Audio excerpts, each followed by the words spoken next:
Terry, Katie, and Robert were helping in the wildlife hospital when a voice came over the intercom.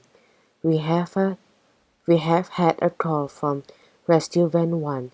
There is a tree down blocking their path and they need urgent assistance. Critically injured animals need to get to the hospital as soon as possible. Terry and Kitty were already running to the reception area to get the details. Robert followed as fast as he could. Terry told over her shoulder, "That will be Richard, and he has the dose with them." They reached the reception. Terry called out to the staff member on the phone. "Tell him we're on our way, and we will bring chainsaws." Terry grabbed the keys for the second rescue van. She picked up the loudspeaker for the hospital intercom. "I need 3 volunteers who can use a chainsaw to head out right now." In no time, a small group was assembled and ready to go. Robert tugged at Terry's sleeves. Mom, I want to come too." Terry smiled. "You are a brave kid, Robert Irwin." In you jump. She held the door open to the van as the volunteers and Robert jumped in the back. "Let's go." The van pulled out of the parking lot and they were away. It was a tense wait for Richard, Bindi, and Rosie back near the fallen tree. The smoke was thick and the outside air temperature was super hot. It was uncomfortable just waiting in the van, even with the air conditioning running.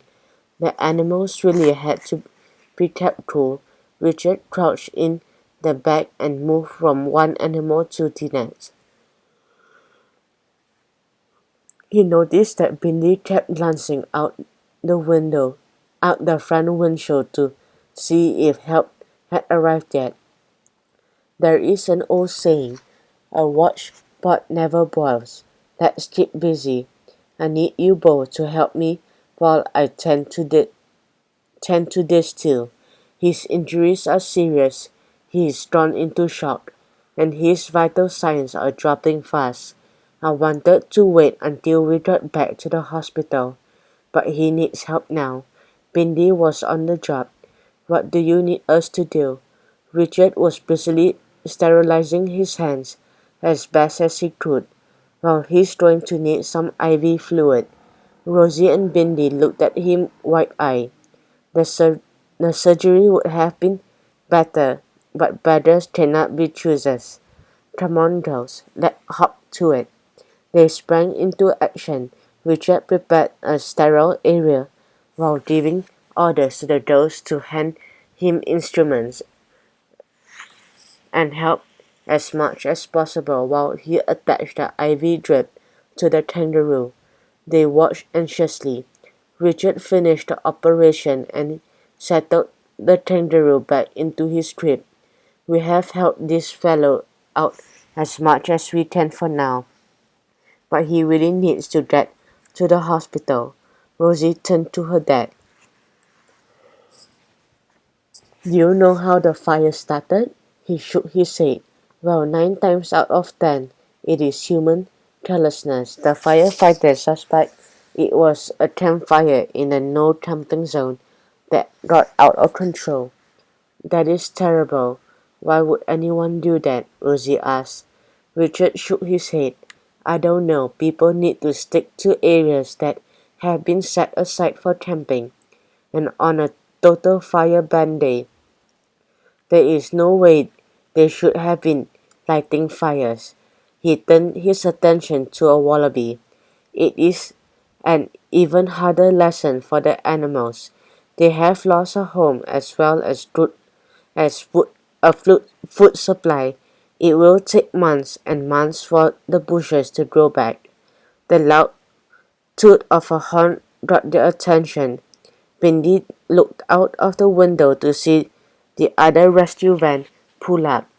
Terry and Katie hopped out. Richard waved in relief. "I don't think I've ever been so happy to see you both," he called out. Katie yelled back, "We're happy to be here." "Are you girls okay?" Terry asked. "Well, fine, Mum," Bindi replied, "but we want to get these animals back to the hospital right away." Bindi and Rosie stayed in the van with the animals, watching the action through the front windshield. Terry, Katie, and the volunteers began their attack on the tree.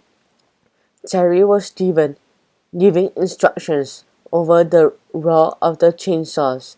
They used chainsaws attached to the four-wheel drive to begin hauling the large gum tree branches off the road. It was then that Bindi noticed Robert looking around anxiously from the other van. She opened a window and called out to him.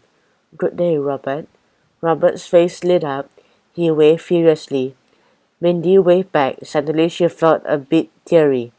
It had already been a long, hard day, and it was far from over. Rosie knew exactly how Bindi was feeling. She leaned over and gave her best friend a big hug. "Don't worry, Bee. Our moms will have the tree cleared in no time, and we'll make sure the animals get the help they need." Bindi hugged her friend back. This was exactly what best friends are for.